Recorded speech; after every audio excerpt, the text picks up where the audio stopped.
Iya, saudara-saudara diberkati dengan firman Tuhan. Jadi menikah bukan untuk berbahagia. Ya, siapa yang sudah menikah di sini? Angkat tangan yang sudah menikah, yang belum menikah. Ya, yang belum menikah. Angkat tangan, tapi yang udah janda tua enggak usah angkat tangan.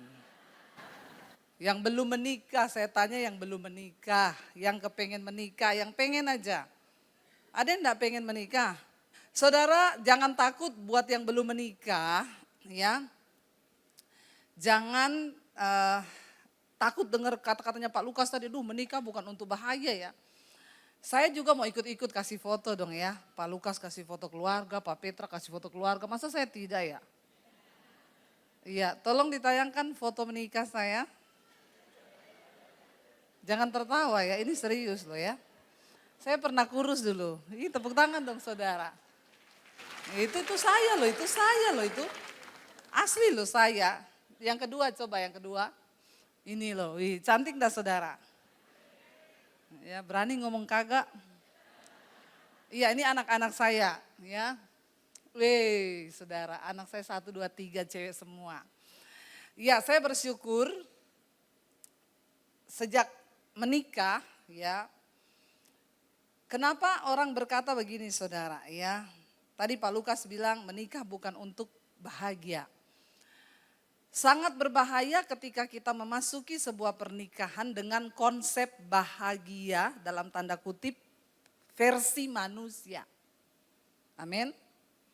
Karena konsep bahagia kita itu, wah saya tuh pasti bahagia ketika suami saya tuh baik. Ya.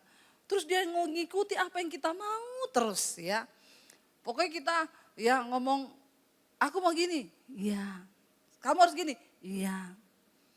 Ya, kita maunya itu ketika kita menikah suami sayang sama kita, suami nurut sama kita, apa yang kita suruh dia bikin, apa yang dia ini dia bikin. Ya, yang kita cari adalah pria yang mengerti, merasakan, tidak pelit, ya, tidak selingkuh, tidak pemarah, tidak perokok, tidak pesinah, ya, sangat memahami. Ya, maka kita akan kecewa. Sebab konsep bahagia kita dengan konsep bahagianya Tuhan itu berbeda. Apalagi kalau saudara kebanyakan nonton drama. Ya, yang suaminya itu sayang terus ya. Yang suaminya, saya dulu waktu pacaran sama suami saya. Ketika waktu pacaran kita suka makan Kentucky, dulu kan baru awal-awal Kentucky 23 tahun yang lalu tuh ya. Saya tanggal 3 Februari kemarin 23 tahun pernikahan. Ya sebentar lagi baru pernikahan perak ya. Nanti saudara saya undang datang ke Jakarta ya. Bayar tiket sendiri. Saudara 23 tahun yang lalu tuh Kentucky baru in-innya baru buka ya. Jadi saya tuh ajak makan sama suami waktu itu pacaran kita makan di Kentucky. Nah, suami saya itu kalau makan Kentucky itu keripiknya itu dibuang ditaruh di pinggir piringnya. Saya pikir kan dia nggak mau toh. Padahal kan kita kalau makan Kentucky yang kita makan duluan apa? Keripiknya dulu kan. Jadi saya ambil saudara, saya makan. Saya bilang, kamu gak suka? Dia bilang, Enggak apa-apa makan aja, makan. Oh gak suka toh. Itu terjadi terus saudara. Begitu kita menikah.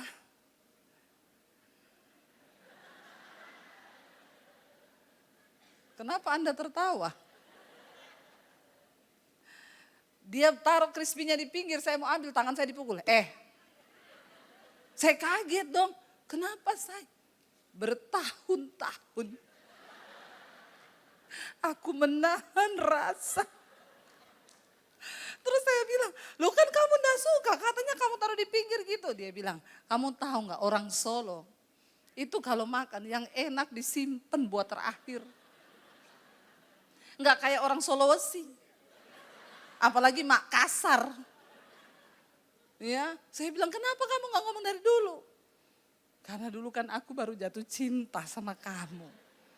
Jadi orang itu kalau jatuh cinta pacaran semuanya pencitraan. Kayak kampanye. Saudara, Ya, jadi ketika menikah itu ternyata, aduh kebuka aslinya ya. Dulu nggak kayak begini kok sekarang begini ya. Tapi puji Tuhan, ya puji Tuhan saya itu mengerti firman Tuhan dan saya tahu bahwa konsep bahagia manusia itu berbeda dengan konsep bahagianya Tuhan. Amin. Ya, orang tanya waktu saya angkat foto saya itu ditanya, "Bu, foto pretwetnya mana?" Saya bilang zaman dulu belum zaman itu foto pretwet. Baru sekarang aja itu foto pretwet. Ya kalau pretwet saudara satu di jurang, satu di bawah. Ya. Satu di laut diterpa ombak. Ya, cipratan airnya bertahan. Begitu udah nikah dijorokin. Ya, jadi saya bilang saya nggak punya foto pretwet. Yang saya punya foto afterwet.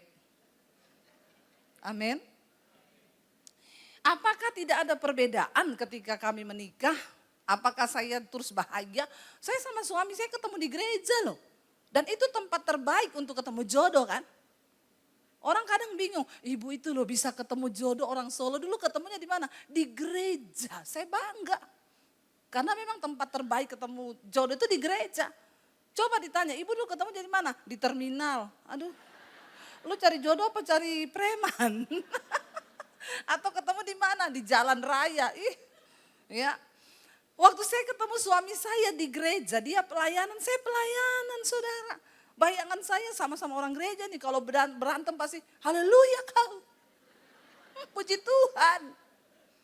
Ya, itu bayangan saya. Ya, ternyata ketika kami menikah saudara, makanya saya bilang orang Kristen itu pakai bahasa roh. Jangan cuma di gereja hebat bahasa rohnya. Tinggi.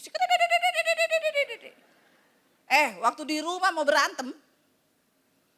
Waktu marah sama istri, marah sama suami. Ngomong dasar kau.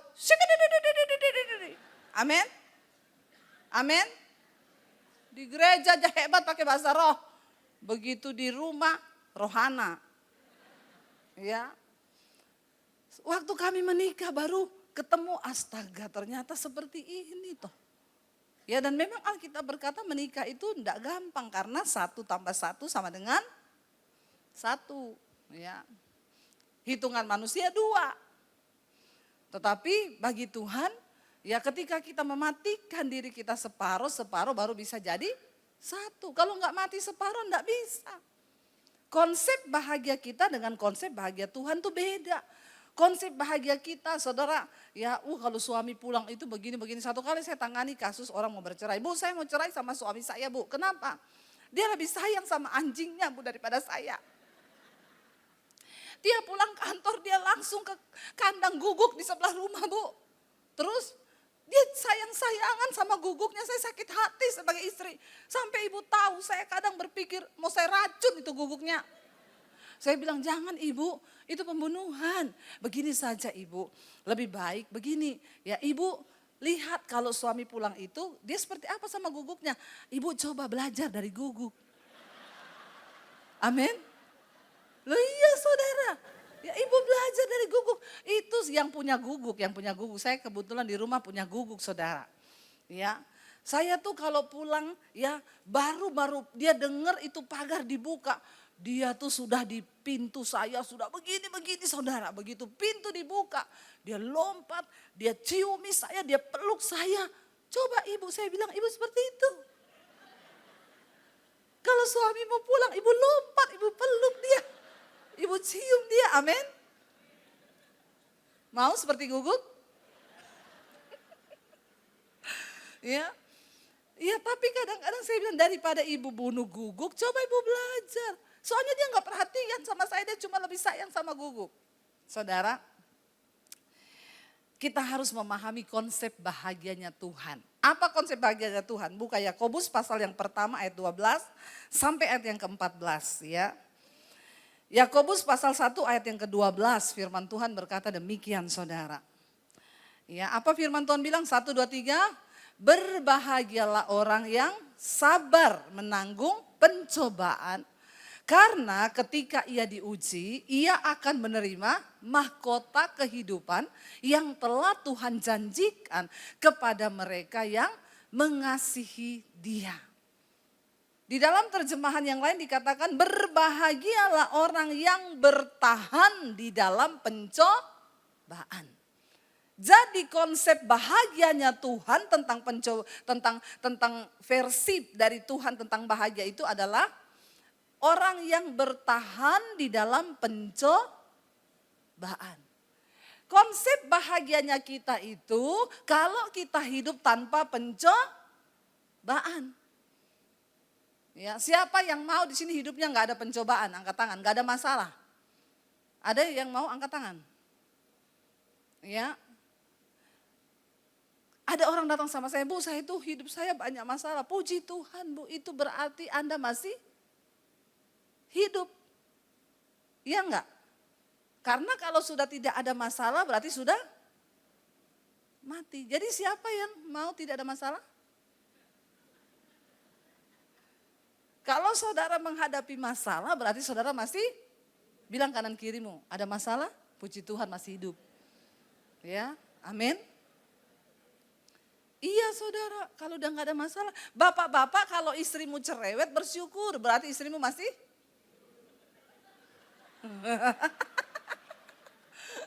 Kalau dia udah gak ada suara, saudara bingung loh pagi-pagi. Mah, udah gak ada suara berarti sudah? Ya, satu kali ada bapak-bapak saudara, istrinya cerewet banget. Pokoknya dia pulang kantor, dia pagi hari, istrinya menggonggong terus. Sampai satu kali dia bilang, aduh saya udah bosan sama istri saya, apa yang mau saya lakukan ya? Oh di belakang ada sumur tua, dia lempar istrinya dalam sumur tua malam-malam.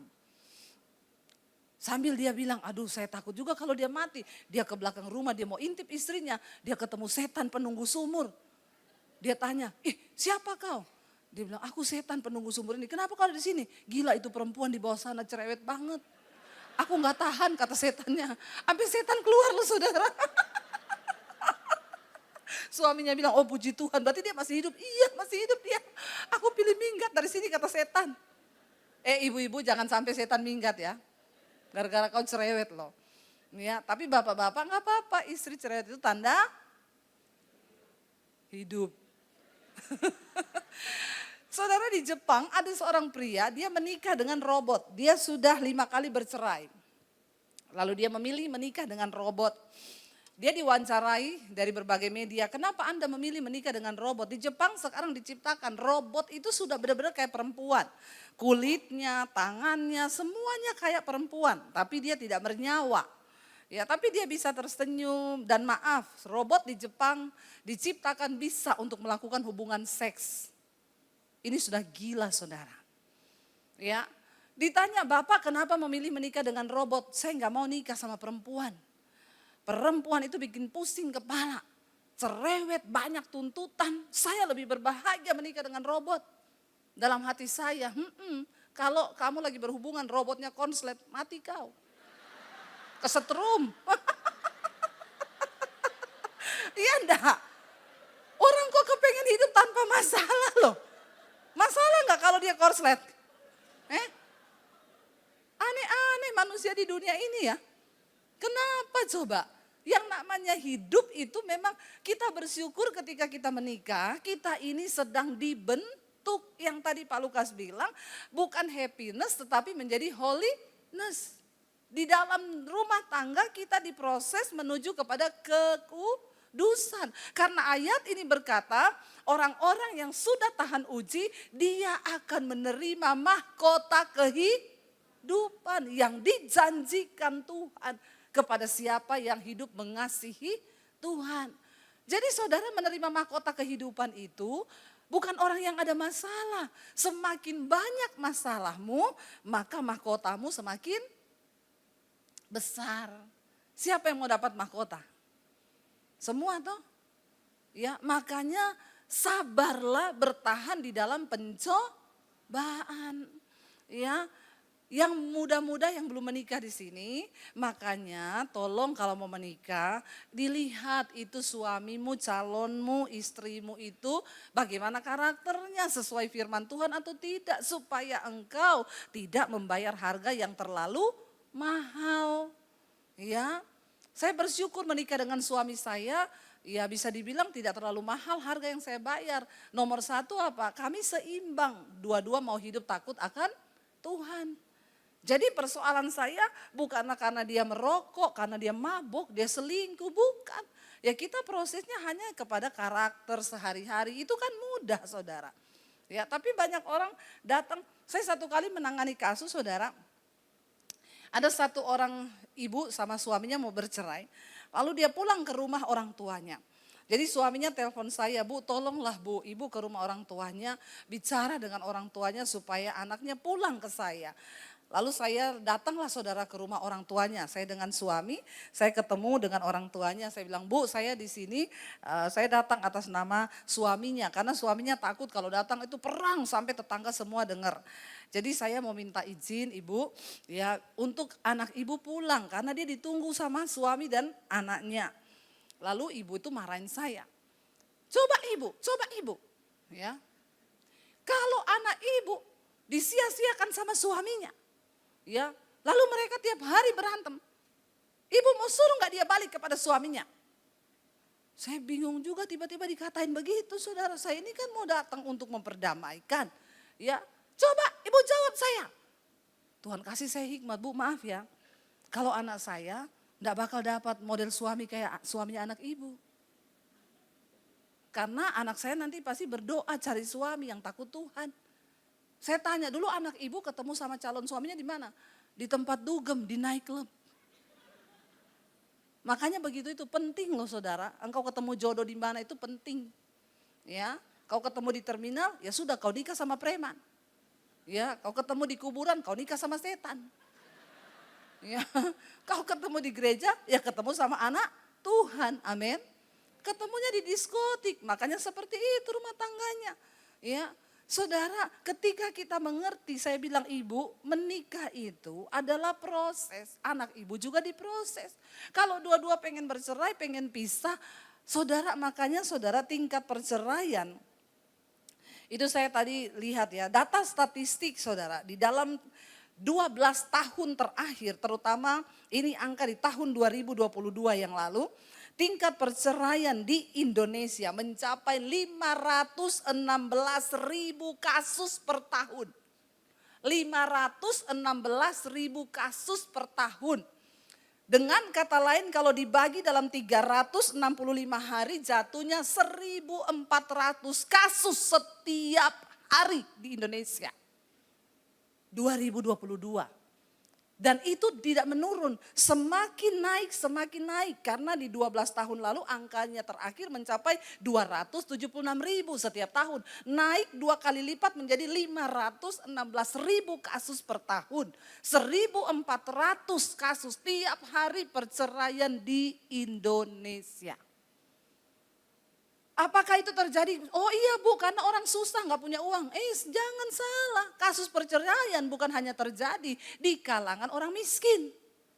Mulai dari orang kaya, artis, sampai pembantu dan tukang ojek. Loh bener, berarti yang salah siapa? Ya, kalau dia punya uang, dia artis, dia orang kaya, kenapa terjadi perceraian? Karena mereka menikah membawa konsep kebahagiaan yang salah. Begitu menikah, kenapa suamiku begini ya? Aduh, kenapa istriku begini ya? Padahal aku maunya kayak dia loh, kayak dia. Jangan coba membanding-bandingkan. Amin. Ojo dibanding-bandingke. Ya. Karena saudara, ya kita ini dibentuk Tuhan dengan pasangan kita masing-masing. Saya bersyukur ketemu suami saya, jadi kita ini botol ketemu tutup. Ya, kalau saudara botol ketemu apa? Ember. Ya, makanya berdoa. Kalaupun ada proses, jalani sebab itu proses Tuhan untuk menguduskan hidup kita. Ayat yang berikutnya berkata, coba kita lanjut ayat yang ke-13. Ya, ketika dicobai, janganlah seorang pun berkata, aku dicobai oleh Elohim, oleh Tuhan. Sebab Tuhan Elohim itu tidak bisa dicobai oleh yang jahat dan dia sendiri tidak mencobai siapapun. Ya. Tetapi ayat yang ke-14 ini penting kita baca bersama dengan suara keras. Tetapi tiap-tiap orang dicobai oleh keinginannya sendiri, dari hawa nafsunya sendiri yang telah menyeret dan memikat dirinya. Makanya yang muda-muda jangan bilang cinta itu buta. Cinta itu melek, amin. Waktu sudah menikah baru buta kau. Karena sudah tidak bisa ganti. Dijalani, didoakan sampai dia berubah. Barulah kita mencapai yang namanya tingkat kekudusan yang diharapkan oleh Tuhan. Amin. Bertahan di dalam pencobaan. Ya, ayo saudara, jangan menyerah. Seburuk apapun rumah tanggamu hari ini, tetaplah berdoa. Anak-anak muda, seburuk apapun orang tuamu hari ini, tetaplah berdoa. Jadilah anak-anak yang menjadi imam bagi keluarga. Kalau orang tuamu tidak bisa menjadi imam, maka engkau anak-anak muda berdoalah menjadi imam bagi keluargamu. Amin. Berdoa, istri-istri kalau suamimu belum bertobat, berdoa. Ya, doanya kayak apa, Bu? Sudah lama saya doakan doa, Tuhan hajar suamiku Tuhan. Amin. Ya.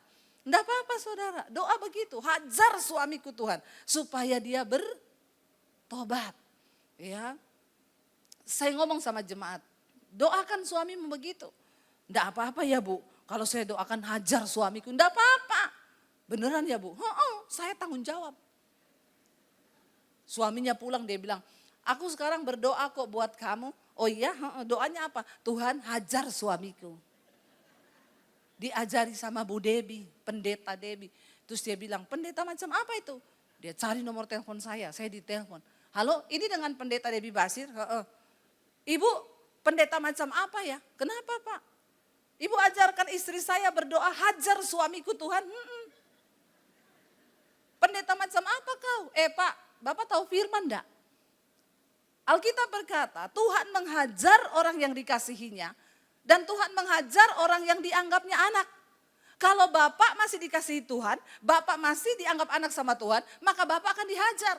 Kalau sudah tidak dikasihi, Pak, tidak dihajar. Mati kau lagi selingkuh. Langsung teleponnya, nit. Putus saudara. Iya enggak saudara? Ya, jangan main-main di dalam pernikahan. Hai suami, tadi Alkitab sudah kita baca, Pak Lukas berkata di sana dengan ayatnya, jangan cemari tempat tidurmu. Jaga kekudusan di dalam pernikahan. Istri-istri juga. Ya saya dimarahin sama bapak-bapak. Ibu tuh kalau khotbah, bapak-bapak terus dibilang selingkuh. Padahal bapak-bapaknya selingkuh sama ibu-ibu. Iya juga ya saya pikir-pikir ya. Berarti sekarang saya tambahin, ibu-ibu. Supaya adil, jadi saya tidak dimarahin sama bapak-bapak. Ibu-ibu bertobat kau. Ya, bertobat. Jangan selingkuh. Ya, jangan bilang tuh karena suami saya begini. Terima keadaanmu hari ini karena itu adalah jodoh pilihanmu. Ya, jadi bayar harganya. Seburuk apapun suamimu, aku percaya dia akan berubah satu saat nanti. Karena tangan Tuhan itu tidak kurang panjang untuk menolong. Dan telinganya tidak kurang tajam untuk mendengarkan seruan dan doa-doa kita.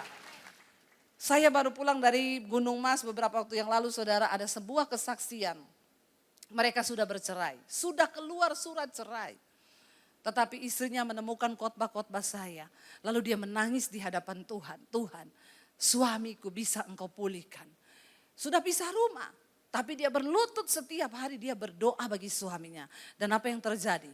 Suaminya yang tukang selingkuh, mabok, judi online saudara. Sampai rumah 2 terjual. Ya, bahkan dia narkoba yang terakhir. Saudara bisa bayangkan menikah dengan suami model begini? Saya bilang berarti suami ibu itu kayaknya anaknya Lucifer. Semua dosa ada sama dia. Tapi Bu tenang Bu, bagi Tuhan gak ada yang mustahil. Dia berdoa satu saat suaminya dijamah Tuhan saudara. Waktu suaminya dijamah Tuhan, tiba-tiba dia cari istrinya.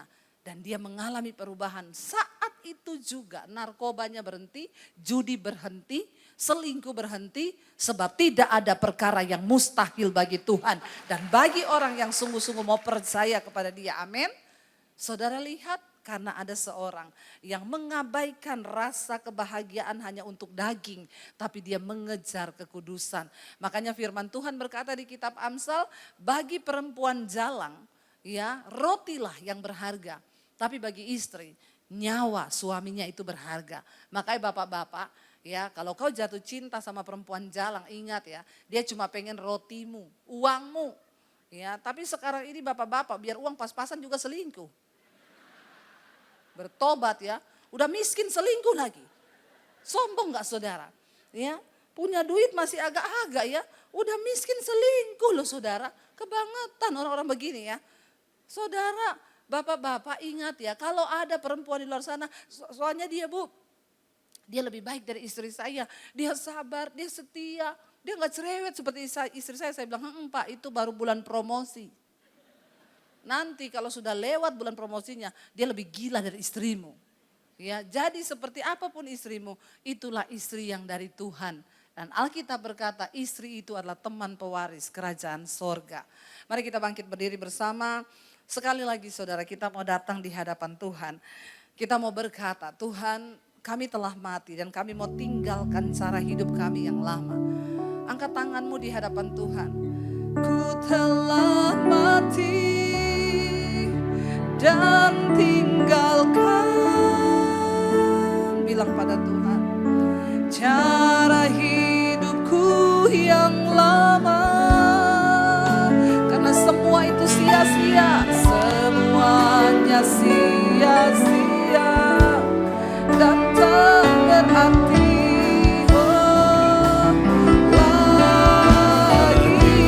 Angkat tanganmu, yes. Kami serahkan hidup kami kepadamu Tuhan. Pada mesbah-Mu ya Tuhan, jadilah padaku Tuhan, jadilah padaku seperti yang Kau ingini. Lebih lagi saudara, ku telah mati dan tinggalkan, ku telah mati dan tinggalkan cara hidupku yang lama. Semuanya sia-sia, semuanya sia-sia dan tak berarti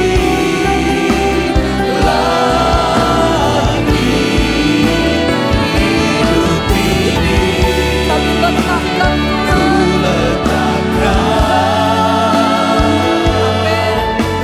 pada mesbah-Mu ya Tuhan, jadilah padaku Tuhan, jadilah padaku seperti yang Kau ingini. Mari kita tutup mata dalam hadirat Tuhan. Tidak ada perkara yang mustahil bagi Tuhan, saudara. Mungkin engkau berkata, berat Tuhan apa yang aku alami. Engkau sedang bergumul dengan rumah tanggamu, dengan persoalan ekonomi di dalam keluargamu. Engkau melihat keadaan di depanmu suram. Tapi percayalah, kuasa Tuhan itu tidak pernah bisa dibatasi. Dia melihat hatimu hari ini.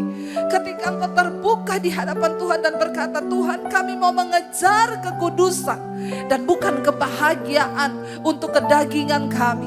Kami mau mengejar apa yang berkenan di mata Tuhan. Kami mau mengejar perkenanan-Mu ya Tuhan. Ini hidup kami Bapa, bawa kami dalam kekudusan-Mu hari-hari ini. Supaya rumah tangga kami diberkati Tuhan, anak-anak kami diberkati Tuhan. Semua yang kami lakukan diberkati oleh Tuhan. Angkat tanganmu sekali lagi di hadapan Tuhan. Katakan dengan sungguh kepada Tuhan, saudara. Ku telah mati dan tinggalkan. Harapkan sesuatu dari Tuhan malam ini. Katakan, kami mau tinggalkan Tuhan semua yang tidak berkenan. Kami mau buang semua yang sia-sia. Kami mau mengejar perkenanan Tuhan dalam hidup ini. Amin. Hidup ini kami serahkan.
engkau yang membutuhkan pemulihan dari Tuhan, angkat tanganmu saudara.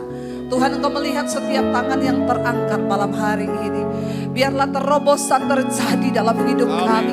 Di tahun ini kami genapi, kami percaya Tuhan menggenapi setiap janji-Mu atas hidup kami.